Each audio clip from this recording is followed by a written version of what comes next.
Quanta carezza fatta respirare, tu sei la cosa più importante. Non ti preoccupare, tanto si può fare, se decisi sta insieme a me. Anche tuo papà poi lo capirà, che sei tutta vita mia. Tu non ci pensa, tutto cambierà, se che rimane jamais sposerà. Voglio solo a te, tu fai parte di me, noi non ci potremo perdere. Tutta la vita di te, se che ci pensa, ma nessuno ci vuole sparare. Voglio solo a te, tu fai parte di me, se che mi compiace le nuove.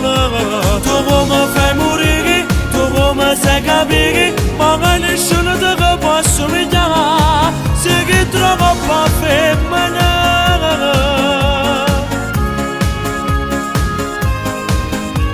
Non mi fide sta, un'ora senza te, ti volessi ogni minuto, ma come già fa?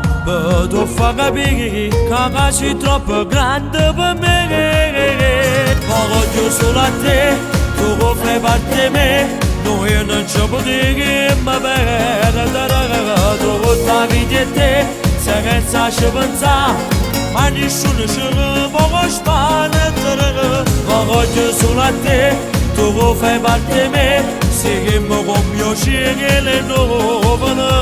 Tu mi fai morire, tu mi sai capire, ma nessuno ti può somigliare, se che troppo femmina.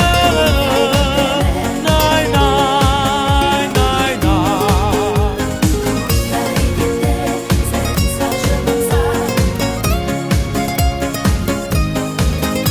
Voglio solo a te, tu fai parte di me, noi non ci potremo perdere.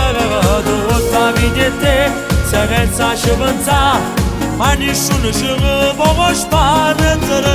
Voglio solo a te, tu fai parte di me, se che mi compiace le nuove.